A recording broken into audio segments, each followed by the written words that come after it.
Hello everyone. I'm Jyoti Sukla. Welcome to all in this channel.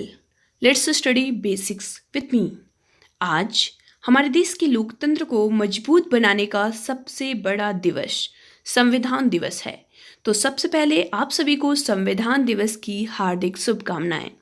हमारे देश का संविधान पूरे विश्व के सर्वश्रेष्ठ संविधानों में से एक है जो हमारे लोकतंत्र को मजबूती प्रदान करता है। हमारे देश का संविधान न ही कठोर है और न ही लचीला है, यानी कि अंशतः कठोर व अंशतः लचीला है। क्या आप जानते हैं कि हमारे देश का संविधान 26 नवंबर 1949 को तो बनकर तैयार हो गया था, लेकिन फिर भी इसे लागू करने में इतना लेट किया गया, यानी कि 26 जनवरी 1950 का वेट किया गया और 26 नवंबर 1949 26 जनवरी 1950 को लागू किया गया। तो ऐसा क्यों था?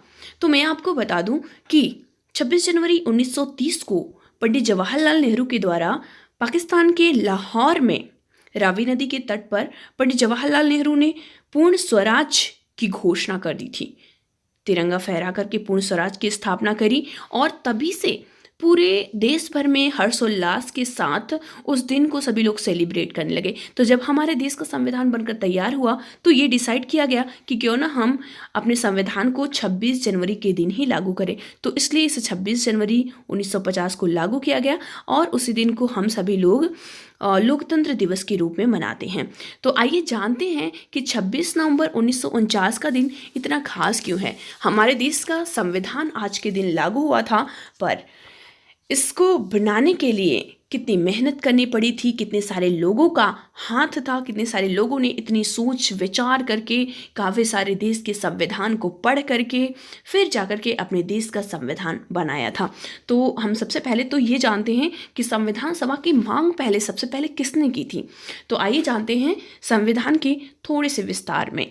भारत में संविधान सभा के गठन की मांग सबसे पहले 1934 में एम.एन. रॉय ने की थी और उसके बाद फिर ये जो कांग्रेस के लोग थे उन्होंने उसे आगे बढ़ाया। 1935 में आधिकारिक रूप से संविधान सभा की मांग करी जाती है। 1938 में जवाहरलाल नेहरू ने घोषणा किया और जो ब्रिटिश लोग थे उनसे ये मांग करी कि हमको हमारे देश का संविधान चाहिए, हमारे देश का संविधान बनाना है। तो 1940 में जो नेहरू ने ब्रिटिश से मांग की थी, इसी को हम अगस्त प्रस्ताव के नाम से जानते हैं। इसके बाद में 1942 में ब्रिटिश कैबिनेट, जिसमें कि स्टैफोर्ड क्रिप्स तथा ब्रिटिश के काफ़ी सारे मंत्रिमंडल के लोग यहाँ पर आते हैं इसकी जांच करने हेतु। उसके बाद काफ़ी ज़्यादा सोच विचार करने के बाद क्रिप्स मिशन प्रस्ताव पारित किया जाता है, जिसे मुस्लिम लीग जो है वो एक सिरे से नकार देती है और उन्हें इस संविधान में रोचकता नहीं होती है, वो तो अपनी अलग ही मांग कर रहे होते हैं। उसके बाद में हमारे संविधान का निर्माण शुरू होता है 1946 में। तो सबसे पहले 1946 में ही कैबिनेट मिशन योजना के सुझाव के तहत ही संविधान सभा का गठन किया जाता है। तो संविधान सभा का गठन जो है जुलाई अगस्त महीने में 1946 में होता है और उस समय यहाँ पर कांग्रेस से 208, मुस्लिम लीग से 73 और बाकी जो छोटे समूह थे उनसे 15 सीटें की जाती हैं। देसी रियासतें जो थी उनसे 83 सीटें एक प्रस्ताव पारित किया जाता है। ये किया जाता है कि भाई इतने लोग हमारे संविधान में रहेंगे।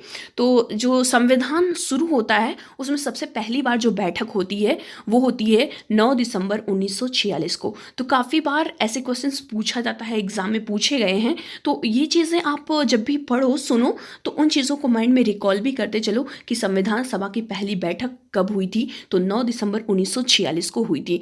तो ये जो पहली बैठक हुई थी उसमें मुस्लिम लीग जो थी वो इससे बहिष्कार कर देती है और पाकिस्तान की मांग करती है।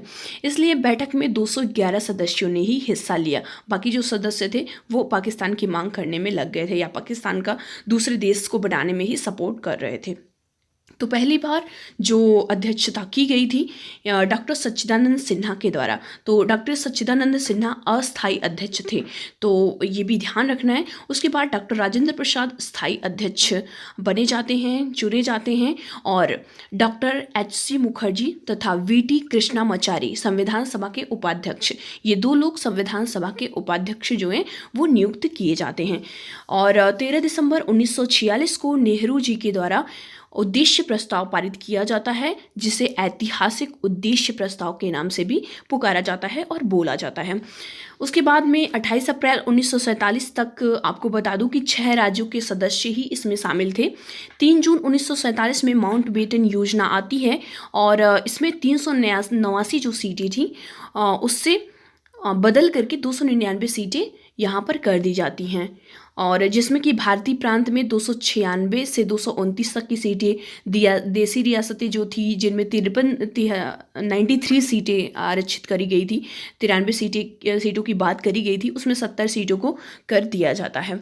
और उसके बाद हमारे देश के संविधान को बनाने का कार्य शुरू किया जाता है। तो हमारे देश का जो संविधान बनाया गया उसमें 60 देशों के संविधान का अवलोकन किया गया और फिर हमारे देश का संविधान बनाया गया।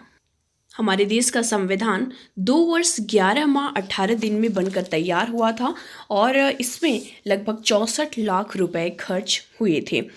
आपको बता दूं कि 24 जनवरी 1950 को संविधान सभा की अंतिम बैठक हुई थी और इसी दिन जितने भी संविधान निर्मात्री थे उन्होंने संविधान के पेजेस पर साइन किया था और इसे पूर्ण स्वरूप प्रदान किया था। डॉक्टर भीमराव अंबेडकर प्रारूप समिति के अध्यक्ष थे। आपको बता दूं कि प्रारूप समिति में डॉक्टर भीमराव अंबेडकर के अलावा 6 और भी सदस्य थे, यानी कि टोटल मिला के प्रारूप समिति के 7 सदस्य थे, जिनके नाम कुछ इस तरह से हैं। डॉक्टर भीमराव अंबेडकर, ये तो अध्यक्ष थे, हेड थे।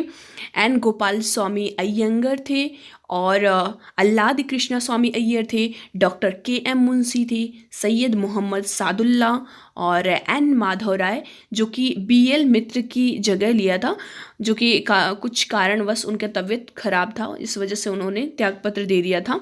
और TT कृष्णामाचारी जो कि 1948 में DP खेतान की मृत्यु के बाद इन्हें नियुक्त किया जाता है। तो ये इस दौरान करीब 141 लगभग बैठक होती हैं।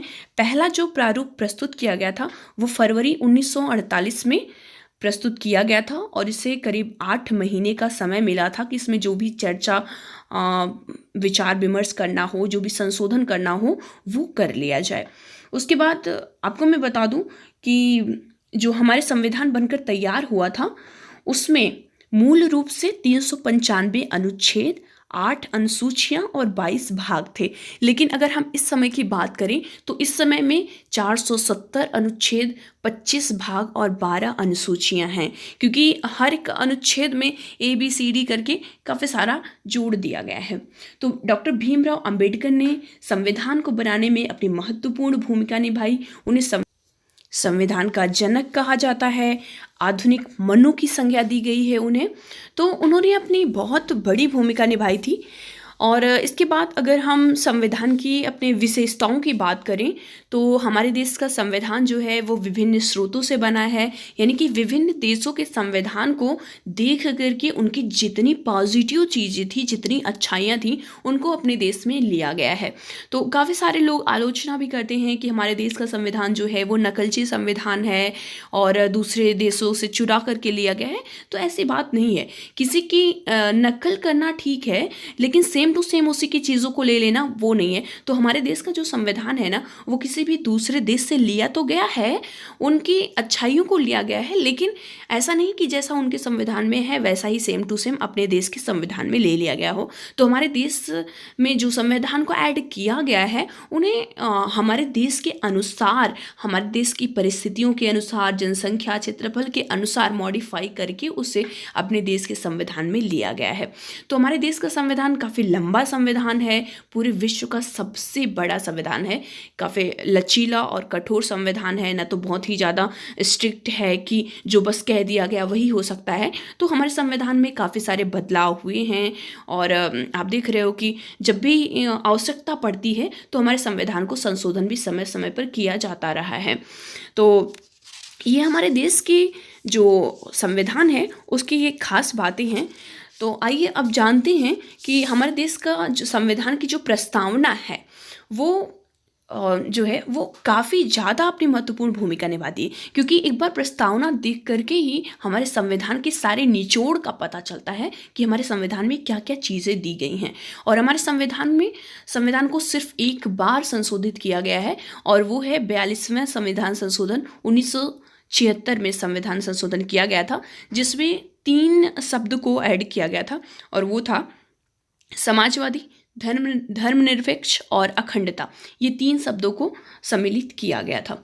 और हमारे देश का जो ये प्रस्तावना है इसमें 4 तत्वों को ऐड किया गया है, और वो 4 तत्व हैं। पहला है संविधान के अधिकार का स्रोत, यानी कि हमारे देश के अधिकार को प्रदर्शित करता है। जब भी आप पढ़ते हो तो भारत के लोगों से शक्ति अधिग्रहित की चीज़ें दिखती हैं। भारत की प्रकृति के बारे में दूसरी बात है कि भारत की प्रकृति को बताता है, यानी कि हमारे देश की प्रकृति किस तरह की है। संप्रभु है, समाजवादी है, धर्मनिरपेक्ष है, लोकतांत्रिक है, गणराज्य है। तो ये हमारे देश की प्रकृति को प्रदर्शित करती है।